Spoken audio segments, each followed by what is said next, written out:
Isang mapagpalang araw po sa ating lahat. Tayo po ay nagbabalik sa pag-aaral ng salita ng Diyos at tayo po ay nasa ika-23 kabanata na ng ikatlong aklat ng lumang tipa ng aklat po ng Levitico. At dito po ay ating pag-aaralan ng mga pista, no? Or feast sa lumang tipan dito sa ating pag-aaralan ngayon sa aklat ng Levitico. At bago po tayo magpatuloy, tayo po muna'y dumulog sa panalangin. Panginoon naming Diyos na makapangyarihan sa lahat, muli po kami nagpupuri. Nagpapasalamat, Panginoon, sa panibagong araw na itinalaga mo para sa amin. Salamat, Lord, sa pagkakataong ito na minsan pa ay aming napag-aralan ng iyong salita. Samahan niyo po kami, turuan niyo po kami ng inyong banal na Espiritu, Panginoon, upang patuloy naming mapagyaman ang aming karunungan, Panginoon, patungkol sa iyo. At dalangin po namin, the more na naming nakikilala ka, the more na mas napupuno ang puso namin, lumalaki ang puso namin upang patuloy namin itong maibahagi, Panginoon, sa inyong mga anak. Salamat, Lord, tayong sa iyo ang papuri, pasasalamat, pagsamba sa dakilang pangalan ng Diyos Ama, Anak at Espiritu Santo. Amen. Ang feast po na salita ay salitang moed or chag sa salitang Hebrew. At ang ibig sabihin po nito ay appointed time or appointed season. So dito po makikita natin na itong feast na ating pag-aaralan na ito ay ang araw o oras, panahon na itinalaga ng Diyos para sa mga Israelita, kung saan ay kinakailangan po nila itong gawin ayon sa nais ng Diyos at ayon sa panahong itinakda ng Panginoon. Ang mga pista po ito ay may kanya-kanyang kapanahunan, kagaya po ng ating nasabi. May pista po na ginaganap tuwing spring season at meron ding pista na ginaganap tuwing fall season or yung panahon ng tagsibol at panahon ng taglaga. So ano-ano ang mga feast na ito at ano ang kahalagahan nito maging ang kaugnayan nito sa ating buhay Kristiyano. Tayo po ay merong 7 feast, yung Passover, Feast of Passover, Feast of Unleavened Bread, Feast of First Fruit, Feast of Pentecost, Feast of Trumpets, Feast of Atonement, and Feast of Tabernacles. Yung mula po sa Passover, Unleavened Bread, First Fruit at Pentecost, yan po ay naganap during spring season, while yung Trumpets, Atonement at Feast of Tabernacles inaganap po during fall season. At itong nasa fall season po ay tinatayang hindi pa siya mangyayari. So ito yung iniintay natin mangyayari.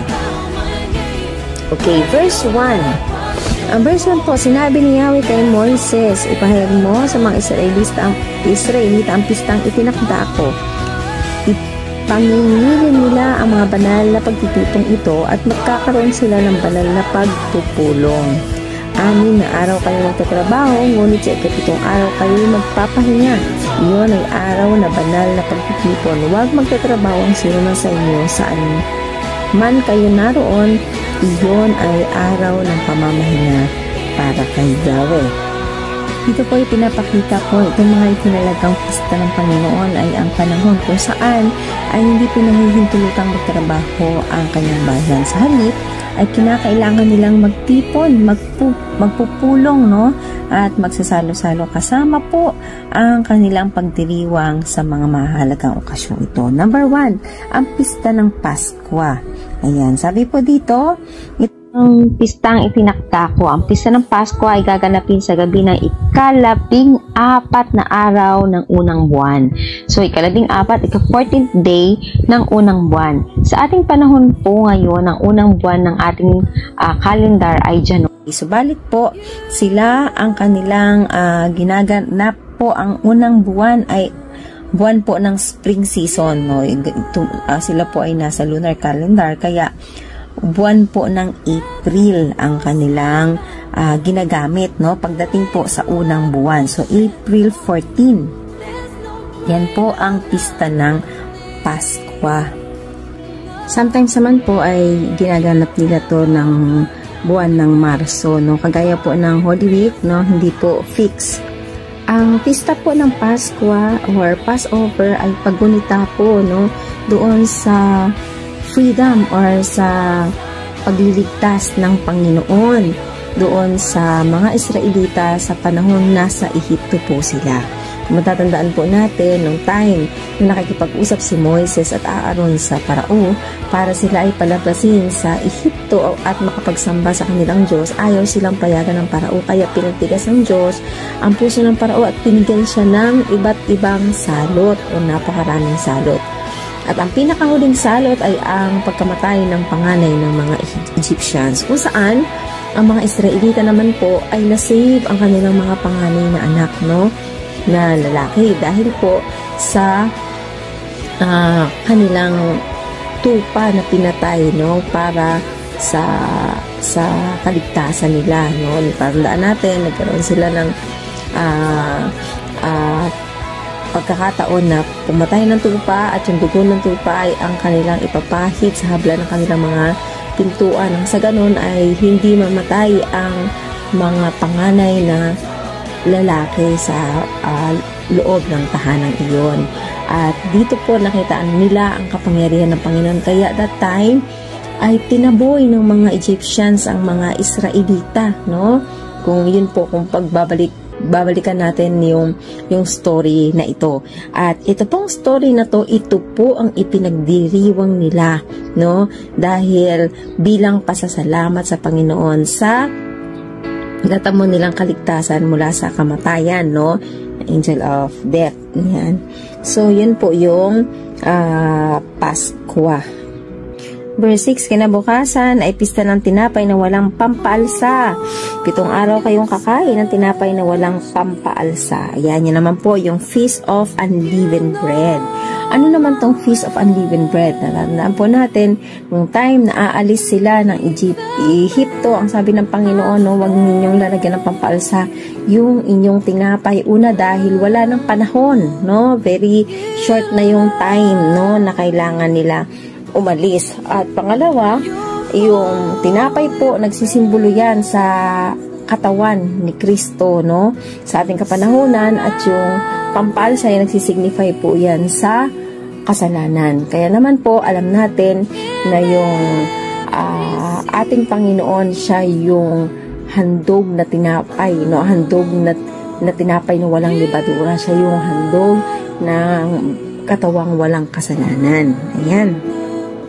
7. Sa unang araw, magkakaroon kayo ng banal na pagtitipon, huwag kayong magtatrabaho. 7 araw kayong mag-aalay kay Yahweh ng handog na susunugin.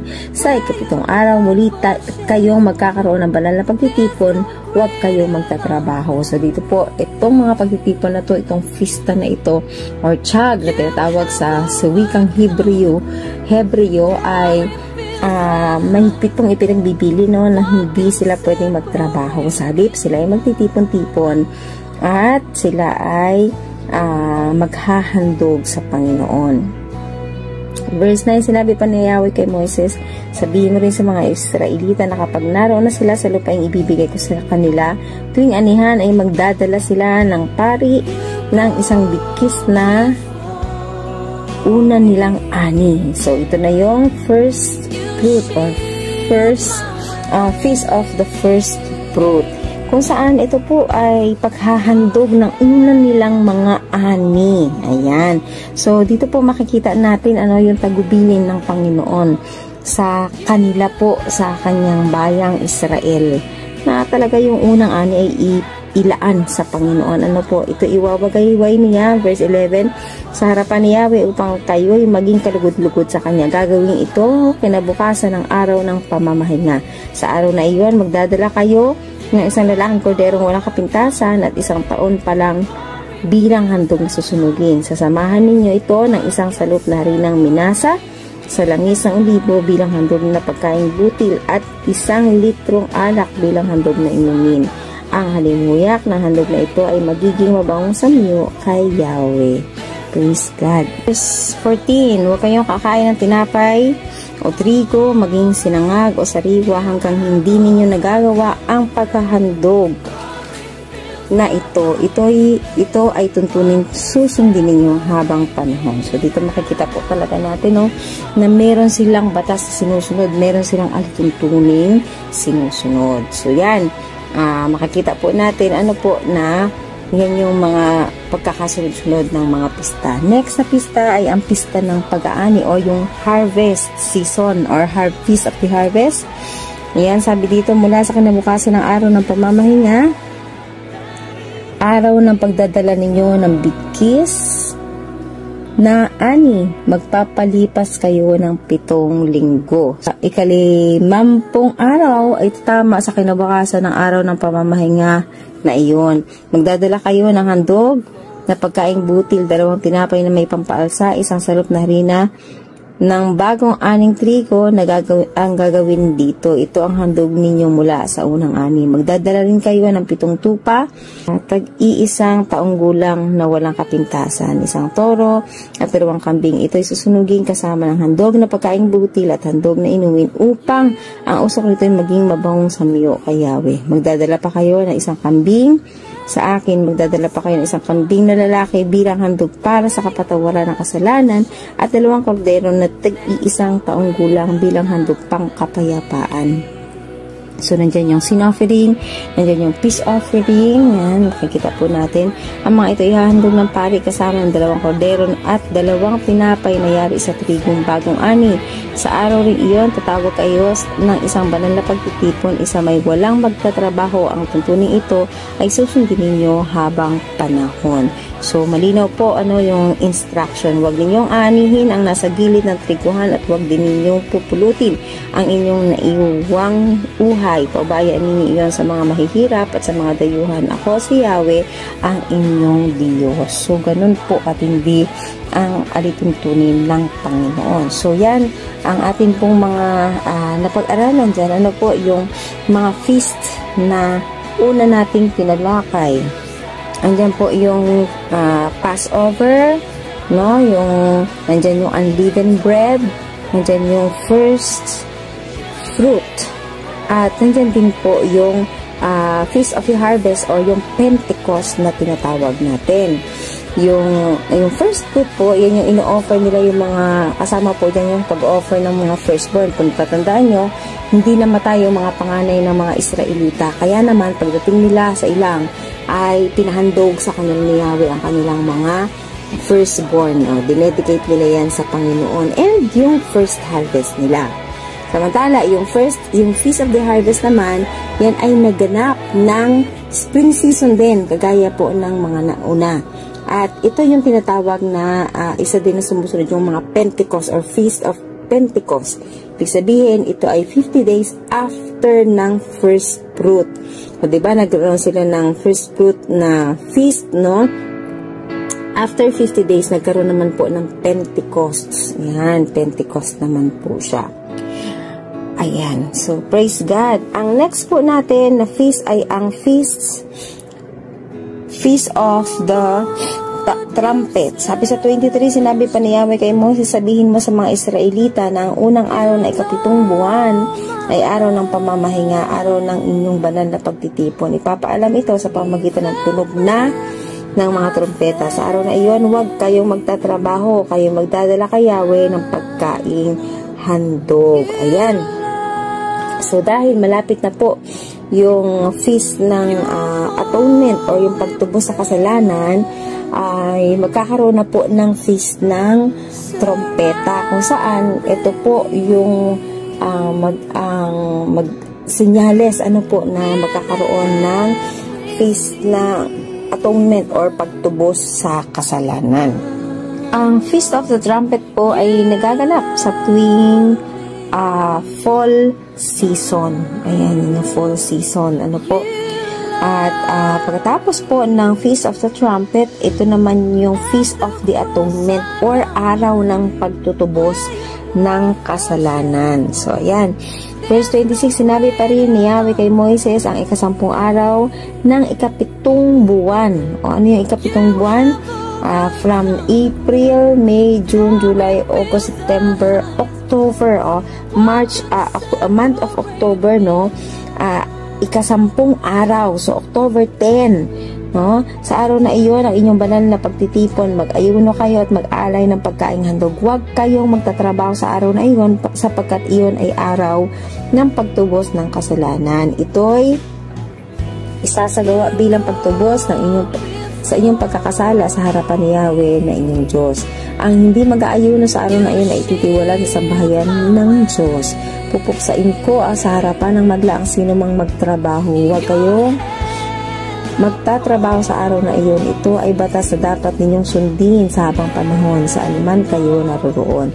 Sa araw na iyon, kayo ay dapat magpahinga at huwag nga kayong magtatrabaho mula gabi ng ikasyam na araw hanggang sa kinabukasan ng hapon at mag-aayuno kayo sa araw na iyon. So ano naman tong Feast of Atonement? Tatandaan po natin itong Feast of Atonement, yan po yung araw kung saan yung high priest ay makakapasok sa Holy of Holy, no? Kumbaga yan yung sa dakong banal, no? Kabanal-banalan. So dito po makikita natin na once a year lang po ginagawa ito. Kung saan talaga ay naghahandog sila para sa kasalanan. So yun yung atonement po, ibig sabihin sa pagtubos sa kasalanan ng lahat ng mga Israelita. Okay, verse 33, ito naman po ang pista ng Turba or Feast of Tabernacle. Yan. Sinabi pa ni Yahweh kay Moises, sabihin mo rin ito sa mga Israelita mula sa ika-15 araw ng ika-7 buwan, magsisimula ang pista ng mga Turba. 7 araw ninyo itong ipagdiriwang. Sa unang araw, magkaroon kayo ng banal na pagtitipon at huwag kayo magtatrabaho. 7 araw kayo maghahandog kay Yahweh ng handog na pagkain. Sa ika-8 araw, muli kayong magtitipon upang sumamba at mag-alay ng pagkain handog. Iyon ay banal na pagtitipon kayo, huwag kayong magtatrabaho. Iyan ang mga pistang itinakda ni Yahweh sa mga araw ng inyong banal na pagtitipon. Sa mga araw na iyon, magdadala kayo ng handog na susunugin, handog na pagkaing butil at handog na inumin ayon sa tinakda ng bawat araw. Bukod ito sa mga karaniwang araw ng pamamahinga at sa mga handog na ito, ay iba pa ang pang-araw-araw na handog kay Yahweh at sa mga kusang handog ninyo o mga handog na ginagawa ninyo bilang pagtupad sa panata. So dito po, may kusang loob na pagkahandog at meron namang handog dahil kailangan mong gampanan or tugunan ng iyong pangako. Ayan. Ang Feast of Tabernacle din po ay pagkunitaan po dahil sila ay kumbaga bago sila makapasok sa lupang pangako ay nanirahan sila sa mga tent o mga temporary house. Yan. Verse 39. Ang ika-15 araw na ika-7 buwan o October 15, pagkatapos ng pag-aanib 7 araw pa kayo magpipista para kay Yahweh. Huwag kayo magtatrabaho sa una at ika-8 araw. Sa unang araw, pipitas kayo ng mabuting bungang kahoy, mga sanga ng palmera at mayayabong na sanga ng kahoy sa tabing ilog. 7 araw kayo magdiriwan bilang parangal kay Yahweh na inyong Diyos. 41. Ang pistang ito ay pinagdiriwang ninyo mula ng 7 araw tuwing ika-7 buwan taon-taon. Ito ay tuntuning susundin ninyo habang panahon. Sa buong panahon ng pistang ito, lahat ng Israelita ay sa tolda manirahan upang malaman ang inyong mga anak na sa mga toldang tumira ang mga Israelita nang ilabas ko sila sa Ehipto. Ako si Yahweh ang inyong Diyos. Verse 44, gayon ang inihayag ni Moises sa mga Israelita ang mga kapistahan upang parangalan si Yahweh. So yan, makikita po natin ang pista po o ang pagdiriwang nito ay para po sa pagpaparangal sa ating Panginoon. Now, ano ba yung kaugnayan ng pistang ito sa ating kapanahunan? Ayan. Ano ang kaugnayan ng mga pistang ito sa ating kapanahunan o sa panahon ni Jesus Christ hanggang sa panahon ng mga mananampalataya ngayon? Ang mga pista pong ito ay para sa pagkilala sa kabutihan ng Panginoon, paggunita at titipon para po sa kaluguran ng kanyang pangalan. Ang first feast po, yung Passover feast, ito po ang nagsisimbolo po nito ay yung kamatayan ng ating Panginoong Jesus. Kasi nga, natatandaan po natin na noong time na sila ay aalis ng Egypt, sila ay nagpatay ng tupa para hindi mamatay yung kanilang mga panganay, no? So yun po yun, dahil po sa dugo ng tupa, naligtas po ang mga Israelita. At tayo ngayon, dahil sa dugo ni Kristo tayo rin po ay naligtas, no? Dahil sa kanyang kamatayan. And next po ay unleavened bread. Unleavened bread po, ang bread ay si Jesus, ang kanyang katawan ay ang tinapay ng buhay. Ano po, yung yeast or yung leaven ay ito ay kasalanan. So makikita po natin dito si Jesus ay namatay, no, ng walang kasalanan. So yung unleavened bread po ay nagsisimbolize ng pagkalibing ng ating Panginoong Jesus. Another thing is yung Feast of the First Fruit. Yung Feast of the First Fruit po ay, matatanda po natin, ito yung muling pagkabuhay ng ating Panginoong Jesus. Kaya nga po sinasabi ng salita ng Panginoon na si Jesus, siya yung first fruit. Siya yung una at kauna-unahang nabuhay sa mga namatay, no? Sa mga namatay. Ito po yung katunayan na tayo po, pag tayo namatay ay muli tayong bubuhayin ng ating Panginoon.